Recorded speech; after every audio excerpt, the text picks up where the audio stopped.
Establishment کیا کرتی ہے، کیسے کرتی ہے، کس کو لے کے آتی ہے، یہ ہمارا سیاستدان بھی کہتا ہے، اور جو اللہ پہ بھروسہ کرنے والا بھی اسی باتیں شروع کرے تو وہ تو اپنا چہرہ لائیں گے.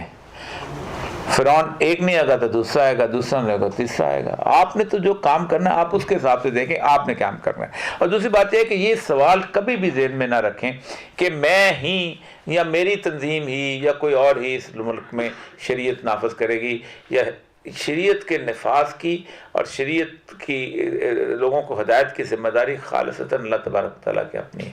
میں آپ سب ہم کوشش کے مکلف ہیں. اگر ہم نے کوشش نہیں کی ہے تو ہم اللہ کے سامنے جواب دہ ہیں، اور اگر ہم نے کوشش کر لی ہے تو پھر اللہ کے سامنے سرخرو ہیں. میں نے شاید پچھلے دفعہ کئی دفعہ کہا ہے کہ قیامت کے دن ہزاروں انبیاء ایسے ہوں گے جن کے پیچھے ایک امتی بھی نہیں ہوگا. آپ دیکھیں کتنے لوگوں نے انبیاء نے دین نافذ کیا ہے. ایک نبی کریم صلی اللہ علیہ وسلم. حضرت عیسیٰ نے کیا نہیں، حضرت موسیٰ نے کیا نہیں، یوشع بن نون کے بعد وہاں آگے جا کے طالوت والا ہوا، اس کے بعد ہوا نا حضرت داؤد علیہ السلام. اور دیکھیں حضرت داؤد علیہ السلام کا ذرا واقعہ پڑھیں پورے کا پورا. حضرت داؤد علیہ السلام نبی جس وقت بنے ہیں اس سے پہلے آپ ایک چرواہا تھے، اور طالوت اور جالوت والا جو واقعہ ہوا ہے اس کے اندر آپ نے گھومتے گھامتے وہاں آئے اور آپ ایسا نشانہ لگاتے تھے کہ آپ شیر کی کھوپڑی پھاڑ دیتے تھے. تو اس نے ایسا کیا ہوا تھا کہ اس نے ایک اپنا خود بنایا ہوا تھا، اس خود کے اندر سے صرف ایک آنکھ نظر آتی تھی. تو حضرت داؤد کہتے ہیں کہ میں بنی اسرائیل سے تھے، آپ نے کہا کہ مجھے ذرا سا نشانہ تو لگانے دو. تو انہوں نے کھینچ کے جب نشانہ لگایا تو اس کی سیدھا آنکھ میں لگا، وہ مر گیا. اس کے بعد ان کی فتح ہو گئی. اللہ تبارک تعالیٰ فرماتا ہے ہم نے پھر داؤد کو حکمت بھی دے دی اور اس کو بادشاہت بھی دے دی.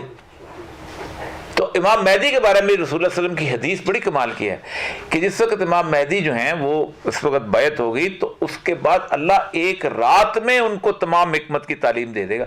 یعنی اللہ جب تبدیل کرنا چاہے گا تو اس کا کوئی بعید نہیں، تو سارا کچھ ان کو سب کو نظر. تو اصل میں بنیادی طور پر کسی بھی نبی نے، حضرت صالح علیہ السلام ہے، حضرت ہود علیہ السلام، حضرت ابراہیم علیہ السلام نہیں کوئی دین نافذ کیا.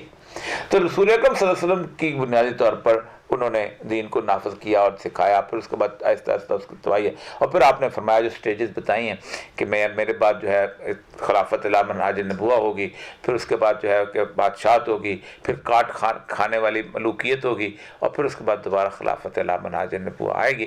یقیناً آئے گی. رسول اللہ نے فرمایا ہمارا اس پہ ایمان ہے، لیکن وہ آئے گی. ہمارا کام یہ ہے کہ میں نے کام کیا کیا. ٹھیک ہے. اصل میں ایک بات یاد رکھیں، معیار حق سید الانبیاء صلی اللہ علیہ وسلم کی ذات ہے، کوئی اور نہیں.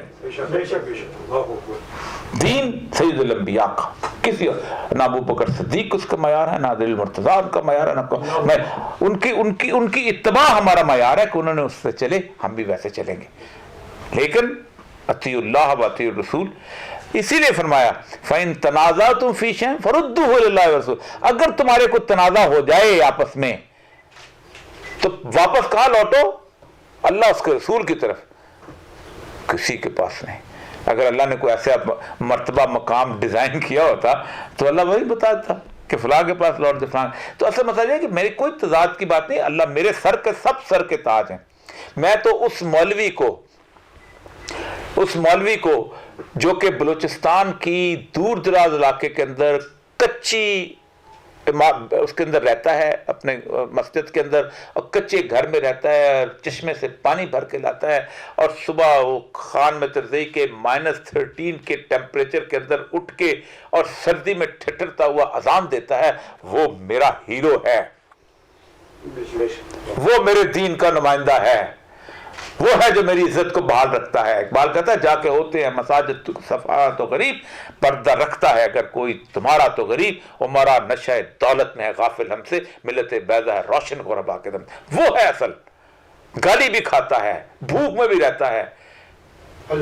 کمال لوگ ہیں، وہ کمال لوگ ہیں، لاکھوں لوگ ہیں. آج تک مجھے بتائیے کبھی ایک دن کے لیے کسی مسجد کے اندر نماز لیٹ ہوئی ہے کہ مولوی آج ہڑتال پہ چلے گئے؟ کبھی آج تک کہا کہ آج مولوی جو ہے اس نے تنخواہوں کے لیے دھرنا دیا ہوا ہے ڈی چوک کے اندر؟ سارے کام کر رہے ہیں نظریاتی سطح پہ، باقی جگہ پہ جو کام ہونا چاہیے. فار ایگزامپل جو صاحب کام کر رہے ہیں، کیا انہیں میں آج وزیر اعظم بنا دوں تو کیا ان کے پاس پاکستان کے ایجوکیشن سسٹم کا کوئی نقشہ موجود ہے کہ جس کے اندر